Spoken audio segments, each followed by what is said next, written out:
Have you ever seen a superpower that sounds cool at first, but the more you think about it, the more you're like, I'm good. That was Cashero for me. Yellow on the Krew Meter, proceed with caution, because this one's not for every taste. Now here's the tea. I'm here to help you figure out where this drama belongs on your watch list. And if you're building your watch list like the rest of us, go on and join the crew and hit subscribe so we can keep growing these lists together. Now let's get into it.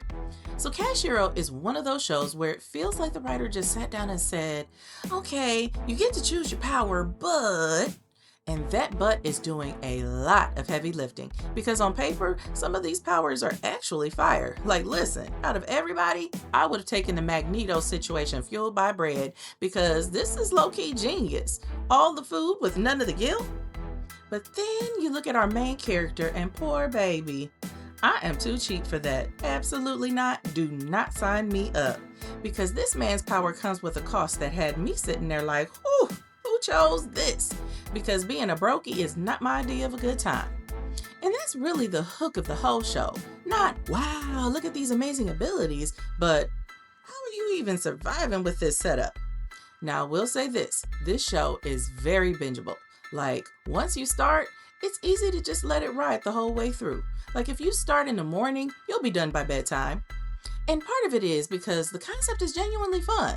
It really does feel like a game where everybody picks a power and then reality comes in and says, yeah, but there's a consequence. And the show leans into that. Now, does everything make sense? No.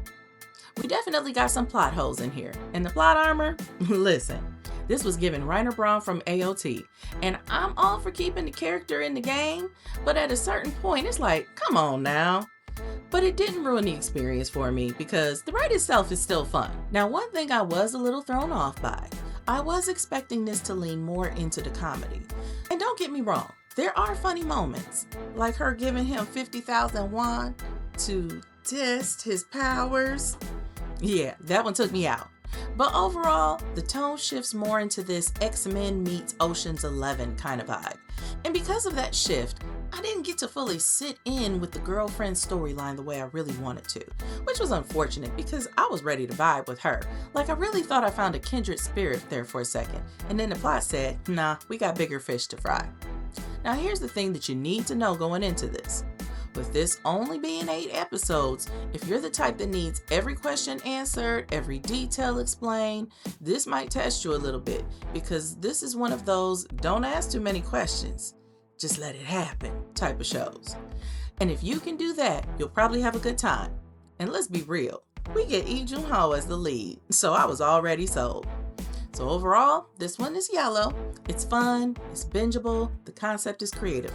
But the tone shift, the unanswered questions, and that aggressive plot armor, it means that it's not going to hit the same for everybody. So crew, if you've already watched it, where does it land on your Krew Meter? Green, yellow, or red? And why? Let's get a discussion going below. And if you like your chaos a little darker, a little funnier, and led by somebody that you probably shouldn't be rooting for, check out my review of A Killer Paradox. Because between this and that, listen, I am good being my old regular self. I don't need nobody's superpowers. I'm Gucci. And as always, if you're feeling this kind of content and you want to see more like it, you know what you got to do.